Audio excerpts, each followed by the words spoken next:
Hello, and welcome to the video. The UI and UX in Scraper was critical for immersion. We wanted the player to be able to interact with the world, grab certain pieces of it, and be able to set up their own work area. Lore is a huge part of Scraper. Every character, item, and location has a codex entry. This builds up quickly over time, and the player can always read about things they encounter.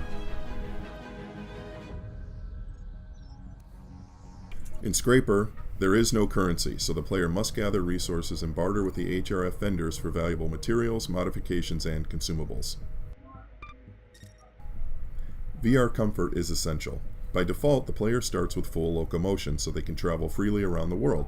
However, at any point, the player can activate teleport, snap turn, adjust vignetting, their pod's dashboard height, travel speed, rotation speed, and even the interior light, color, and intensity to design the perfect setup for their playstyle.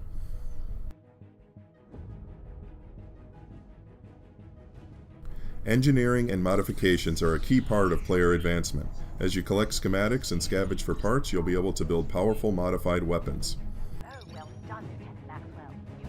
During your travels, your modified hoverpod will need to be repaired, the power core recharged, and SRUs restocked.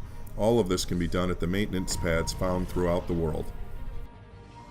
Your modified hoverpod is packed with interactivity.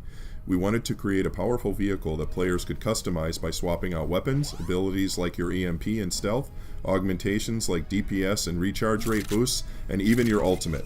Along the way, players will find new items and upgrades to continually enhance their MHP.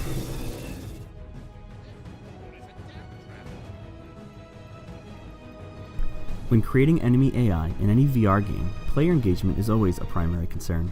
We strove to create encounters throughout the world that required problem solving and pre-planning for the player to overcome.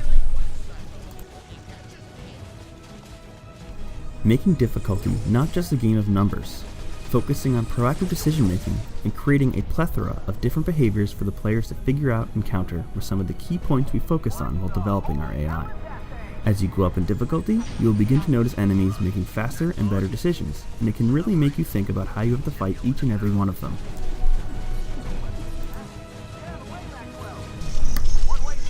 Out of all the enemies, the bosses were something we really wanted to stand out.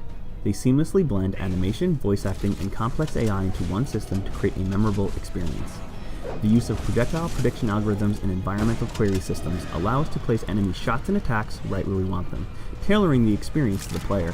Our bosses are designed so the player might just have to go against them a few times, learning what makes them tick to be able to fight them head to head. We also didn't want fighting our enemies to be the only fun part about them. Killing them had to be fun too. When fighting and destroying robots, you want explosions. You want parts to break off. It has to be rewarding.